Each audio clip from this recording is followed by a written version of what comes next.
Hi, everybody. Welcome back to Good Mom. I'm Lindsay, and this is Sunny. Hey, Sunny. Hello. Hey, guys.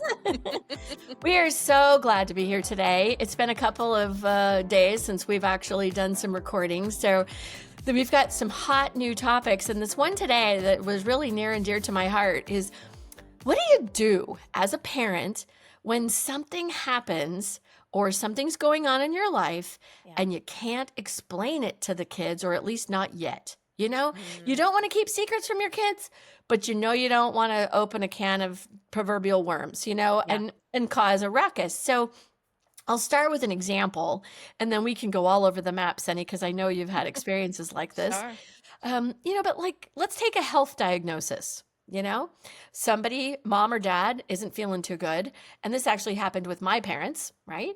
And they waited a fair amount of time to tell me that my mom had cancer.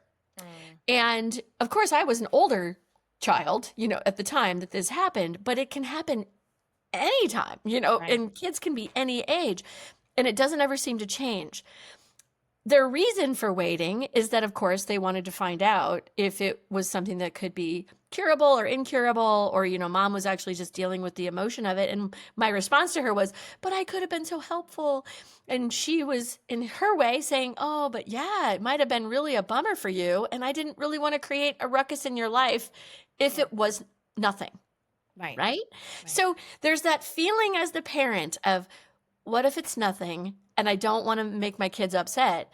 At the same token, if we wait too long or don't tell them, then they feel like they got slighted to be able to go through it with us. So, that's the topic. And tell me about a story that occurred for you, Sunny, and maybe we have some antidotes for the listeners out there. Yeah, we also had a health issue, a couple things that turned out to not be as bad as we thought, but without having all the information, we decided not to say anything. So my dad had kind of a health scare last year, and my dad is really, really close with my daughters. He'd prefer to be close with all of his grandchildren, but you know how teenage boys are. Yes. But he's really close with my daughters, kind of like how I was when I was their age. I just thought my dad was, the whole world, wrapped up in a bow. Right. And so it was interesting. So my parents told me it was kind of a cancer scare. My parents told me after they got like the second test result, or pretty early on, that, hey, we're going in for this. We're not sure what's going to happen. So they felt comfortable telling me. I'm kind of the middleman. But then they said, don't say anything to the girls because we don't know how they would react. Yep. And it actually turned out to be not life-threatening, but it ended up being a lot worse than they thought. So they got some test results back, and they're like, oh, this is going to be pretty easy. You just need to get this cut out. And then he ended up going to the doctor, and it was this whole huge procedure where they had to do skin grafts, and it turned into, but it wasn't life-threatening, right? Good. Yeah, good. But I had to keep that from my girls. In fact, it was like over a year until they knew that Papa had anything go wrong with him. But he was at that point where he looked normal, the skin grafting, everything was working out okay. And he could just say, oh, it was just a, little issue that I had to deal with, but Papa's okay. So, I mean, that's waiting until really the end. Had it been something, I mean, I don't know. I don't know when is a good time to tell, because it's not, especially because we live so far away. I'm now back in San Diego, so I'm on the other side of the country as my parents, right? Yep. And we're not involved in the day-to-day care. So then it's just kids worrying. Yes, exactly. And, in today's world, we hear about things like that, health scares, whatever they are, whether it be cancer or ALS or any of these things that our children are now even more exposed to. It's a tough decision, I think, for a parent or a grandparent to make that call anyway, relative to their family. I'm on the advocate side of tell them as early as you can. And here's two reasons why.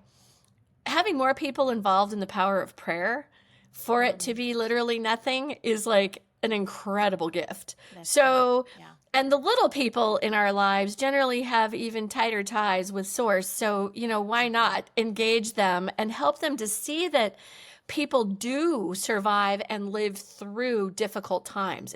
Use it as an opportunity for them to learn and grow, as opposed to make it scary and, oh no, our life is going to change. Wah wah. Yeah. There's a way you Yeah. can set it up properly. I don't know. I I had wished my mom had told me sooner. And I think about my own life, my own health. If something were to happen to me, and it's just even like I was talking to my daughter recently about hormones and how my life is changing so much because of hormonal imbalance and so forth. And I said, you need to know this as soon as I know it because you're going to go through it. And, and we were laughing about that, but it's kind of true, like Yeah. she's going to end up there someday in the premenopause. And now she's in that, child rearing era.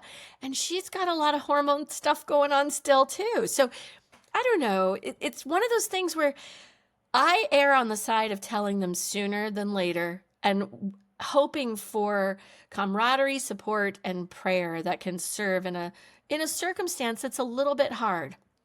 I have a Yeah. second circumstance that Yeah. is even harder. Go ahead. You No, go ahead and I was Mhm. just gonna say, like, I agree when it's something that they can help with, Yes. right?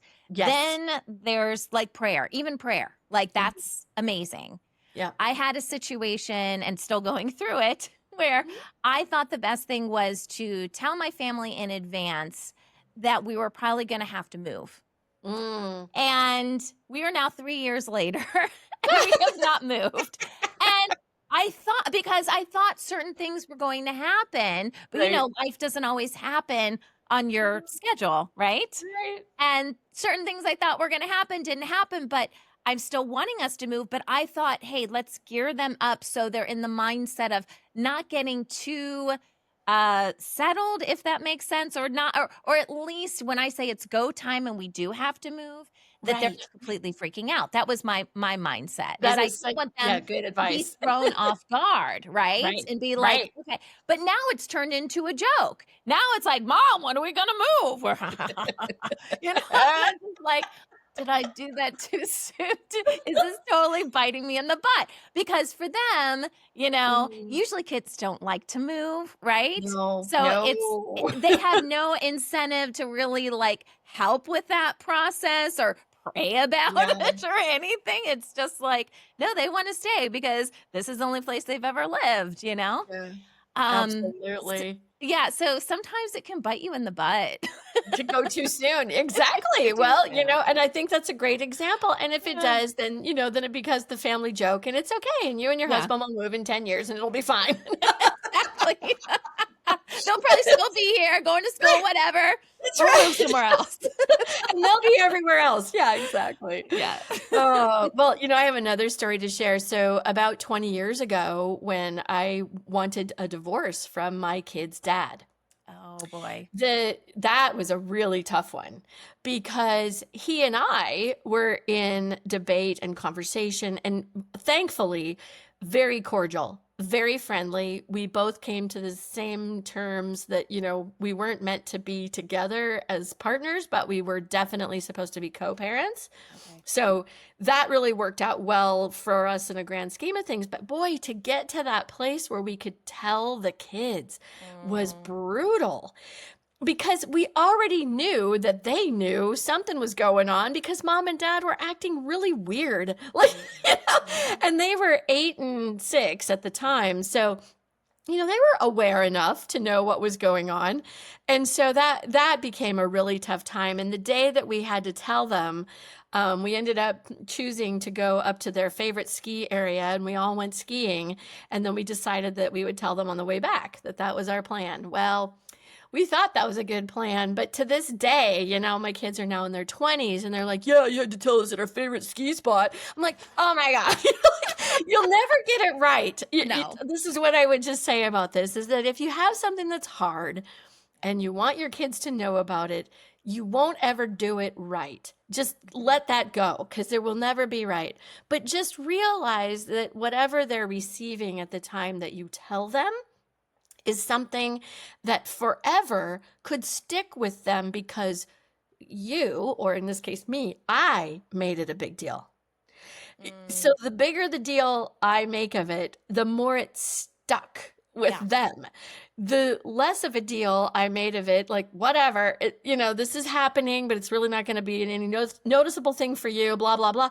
They were more like, okay, whatever, Yeah, exactly. So anyway, it's just something to pay attention to. Don't make it as big a deal as if you can possibly try not to, It's like, yeah. So anyway, kids.